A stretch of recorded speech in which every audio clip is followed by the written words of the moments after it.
Panginoon, gawin mong ligtas ang aking araw at ng aking pamilya. Panginoon, maraming salamat sa mga bagong blessings na hatid ng araw na ito. Alam ko, Lord, na marami ka na namang pagpapala na ibibigay sa akin. Marami kang blessings tulad na lang ng nagising ako sa araw na ito. Ito pa lang, alam kong may plano ka pa para sa akin. At alam ko, Lord, na lahat ng plano mo, lahat ng bagay na gusto mong gawin sa buhay ko, ikakaganda ng aking buhay. Ikaka-level up ng aking araw-araw. At alam ko din, Lord, na alam mo ang lahat ng nangyayari sa aking buhay. Alam ko din na bahagi ng blessings mo sa akin ay ang pag-aalaga mo sa akin. Na gawin akong safe saan man ako magpunta at saan man ako andun. Ginagawa mong safe ang lugar na yun.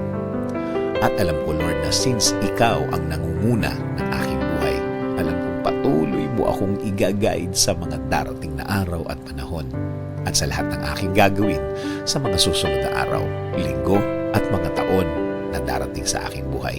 Kaya ngayon, Lord, kasama po ng aking dasal na ito na alagaan at protektahan mo din ang aking pamilya, Lord.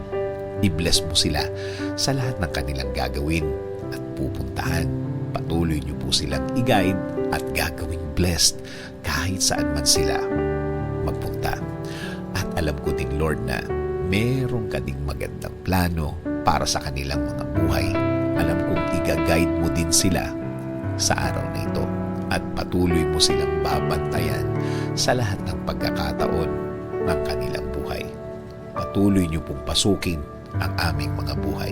Patuloy niyo kaming bigyan ng direksyon sa lahat ng pagkakataon. Ilagay niyo po sa aming mga buhay ang mga tamang opportunity sa aming mga daan. Bigyan niyo din po kami ng guidance sa lahat ng aming gagawin sa araw na ito at sa mga susunod, mga gagawin na nakaayon sa inyong plano, Lord, para maging pleasing po sa inyo ang aming buhay. Gawin niyo rin pong ligtas ang mga biyahe na gagawin namin sa araw na ito. Ilayo niyo po kami sa mga masasamang pangyayari na pwede naming ikapahamak. Ilayo niyo rin po kami sa mga taong gumagawa at nagpaplano palagi ng masama sa kanilang mga kapwa. Huwag niyo pong hayaan na matupad ang masamang nasa isip nila. Lord, kayo na din po ang bahala sa aming bayan. Ilayo niyo po ang aming bayan sa kahit na anong sakuna. Paunlarin niyo po ang bansang Pilipinas at lagi niyo pong gawing safe ang lahat ng Pilipino sa mundo. In Jesus' name I pray. Amen. Sabi nga sa Psalms 32:8, I will instruct you and teach you in the way you should go. I will counsel you with my loving eye on you.